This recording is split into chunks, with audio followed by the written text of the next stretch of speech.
Hello, and welcome to the Killing Zone podcast. If you've been here before, welcome back. If this is your first time, welcome.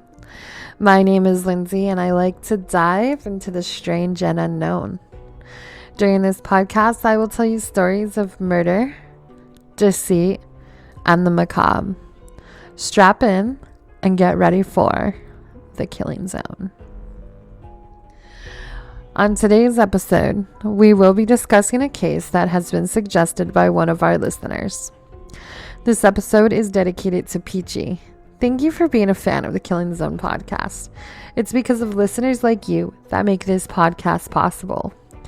Hope you enjoy this episode. This is the story of the toy box killer, David Parker Ray. Warning. Some of the contents in this podcast are graphic and not suitable for all listeners. Listener discretion is advised. It was an early spring day on March 19th, 1999. Cynthia Villa was in the parking lot trying to make a living selling sex in Albuquerque, New Mexico, when she was approached by a man claiming to be an undercover cop who informed her that she was being arrested for the solicitation of sex work. After putting her in the back of his car, he drove her to a nearby soundproof trailer, which he called his toy box.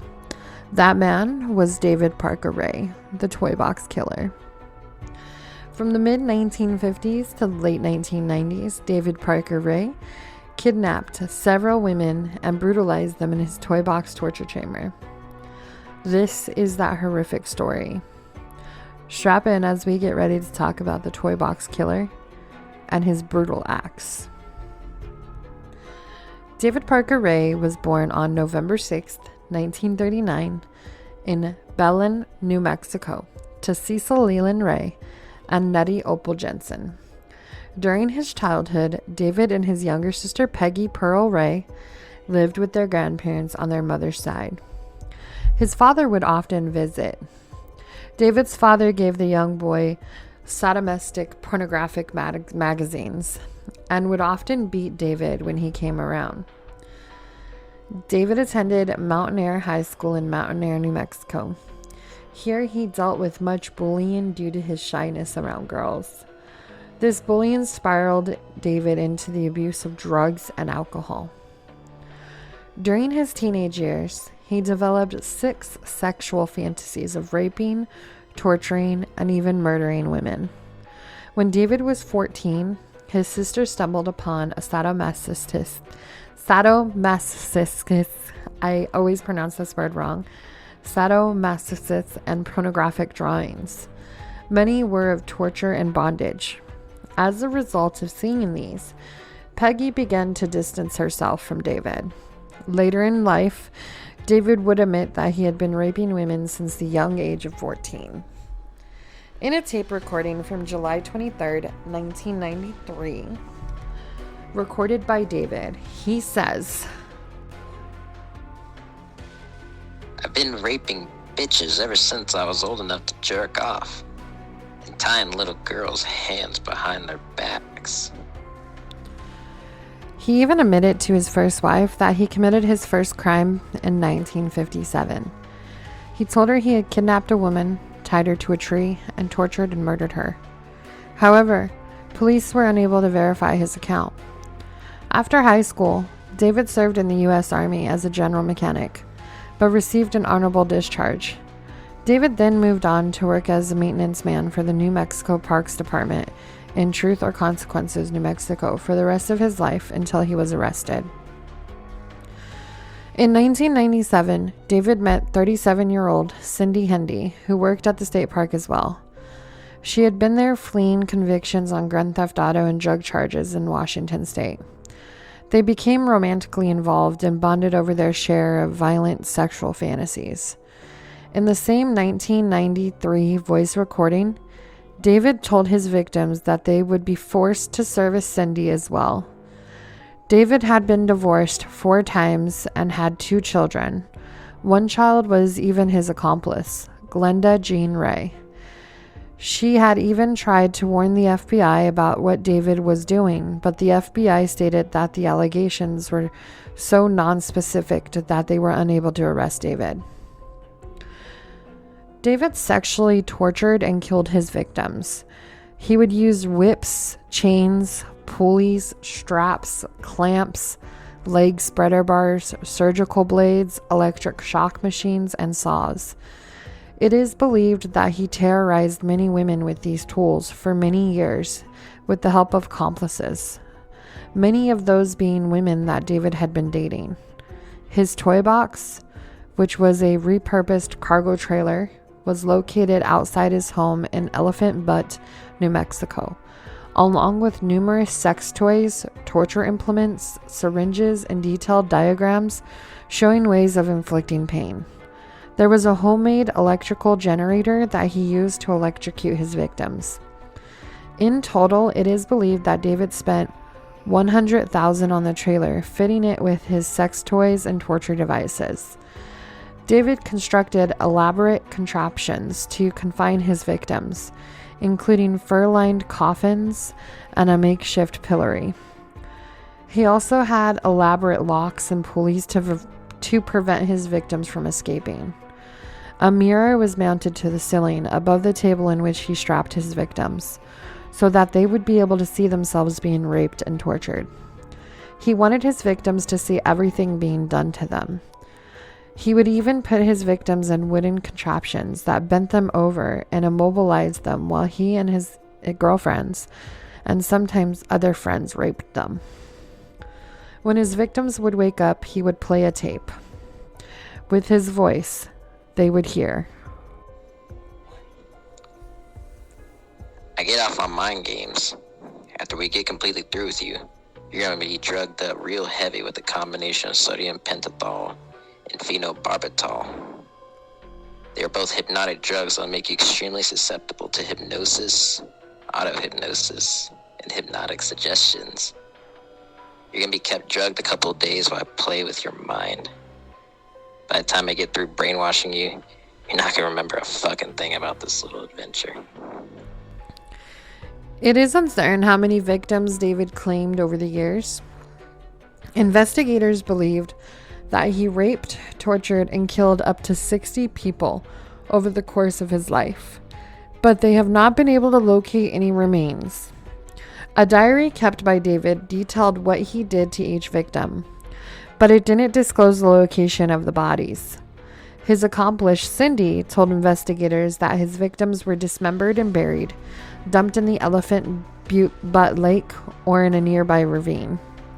After being arrested, David agreed to show the location of the bodies, but died before he was able to do so. In 2011, the Albuquerque FBI released hundreds of images of items that were collected during the investigation. They asked families and friends of missing persons to look over the photographs and come forward if they recognized anything. The following victims were suspected to be victims of the toy box killer. Billy Ray Bowers. He was 53 when he disappeared from Phoenix, Arizona on September 25th, 1988. Just a year later, on September 28, 1989, the body of an unknown man wrapped in a blue tarp was found by a fisherman at McCrae Cove at Elephant Butte Lake in Elephant Butte, New Mexico. He had no identification on him, and it was determined that he was shot in the back of the head. The body was identified as Billy in March 1999, when authorities made dental record comparisons. In 1986, Billy was a co-owner of a used car shop in Arizona, which employed David as a mechanic. When she was arrested, Cindy told investigators that David told her he killed Billy and dumped his body in the Elephant Butte River. Jill Suzanne Troya was 22 years old and last seen at the Frontier Restaurant on the 2400 block of East Central in Albuquerque, New Mexico, during the late evening of September 30th, 1995. She had gone out with her friends to the bar. She later left the bar to go to the restaurant with her girlfriend, Glenda Jean Ray, David's daughter. There were many witnesses that saw Jill and Glenda get into an argument, but Glenda told police that she left Jill at the restaurant when she was picked up by her father, David. They then went back to Elephant Butte Reservoir in southern New Mexico. Jill was never seen again after that night, but an entry was found in David's diary fitting the description of Jill. Among the possession associated with victims was a 2-page letter dated June 1990 to a young woman named Connie from an Australian man named Mark. According to David's journal, Connie was a white woman that was kidnapped and murdered in December 1995. She was only 18 years old, had long blonde hair, a birthmark on her chest, and was about 5 foot tall. The Australian Federal Police and FBI conducted an investigation in hopes of locating Mark, hoping that he would be able to help identify Connie and her family and friends, but were unable to do so. Her remains were never located. Sylvia Marie Parker, whom was 22 years old at the time of her disappearance. She was a homeless woman living on the shores of Elephant Butte Lake, who was friends with David's daughter, Glenda. Glenda would provide her with meth and cocaine. Sylvia was also a mother of 2 children and was living with them in a tent provided to her by David. The police later discovered that Sylvia's boyfriend was one of David's playmates. His name was Dennis Yancey. Sylvia disappeared on July 5th, 1997, when she was kidnapped and subjected to several days of torture before Dennis strangled her to death under the orders of David. Dennis had led police to where him and David had disposed of the body, but the body had been moved. Dennis believed that David may have moved the body in case he were to go to the police and confess. At 10:30 a.m. on June 30th, 1999, Ralph Tudor and 61-year-old El Paso resident were fishing in the Elephant Butte Lake. With his fishing line, he caught an 80-pound gunny sack that he thought was filled with animal flesh, but soon discovered the sack was filled with human body parts. He contacted the police, who ran DNA, but have not found a match to any missing persons, still to this day. On the morning of March 19, 1999, Cynthia Vigil was told by David that he was an undercover cop and that he was arresting her for sexual solicitation. Both him and his girlfriend Cindy forced Cynthia into their car and drove her back to Elephant Butte, where they confined her to the trailer and tortured her. After 3 days of captivity, Cynthia escaped from the trailer on March 22, 1999. To be able to escape, she waited for David to go to work, and she unlocked her chain with the keys that Cindy had left on the nearby table. Cindy noticed Cynthia trying to escape and tried to fight her. During the struggle, Cindy attempted to break a lamp over Cynthia's head, but Cynthia was able to stab Cindy in the neck with an ice pick. She fled the scene only wearing an iron slave collar and padlock chains. She ran down the road seeking help, which she got from a nearby homeowner who took her in, comforted her, and called the police.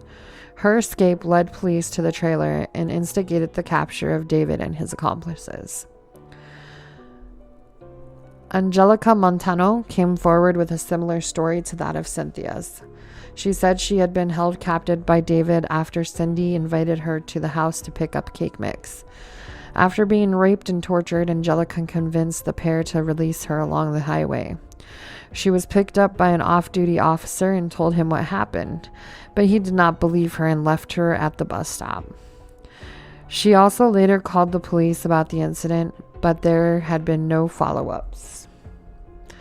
Police identified another woman victim from the videotape dated 1996, Kelly Garrett. Kelly was found alive in Colorado after police identified her via her tattoo on her ankle. She testified that she had gotten into a fight with her husband and decided to spend the night playing pool with her friends. David's daughter, Glenda, knew Kelly and took her to the bar. She may have drugged her drinks that night. She then offered Kelly a ride home, but instead took her to David's house. Kelly endured 2 days of torture before David drove her back home.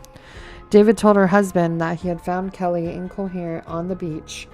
Her husband told police that he did not believe what he heard.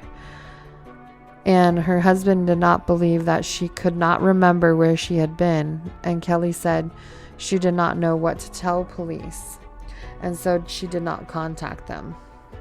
Her husband sued for divorce and Kelly moved to Colorado. A judge ruled that the cases for the crimes against Cynthia Vigil, Angelica Montano, and Kelly Garrett would be severed, meaning that David would be tried separate for each one. Prosecutors said this damaged their case as each woman's story would have corroborated and bolstered each other's accounts.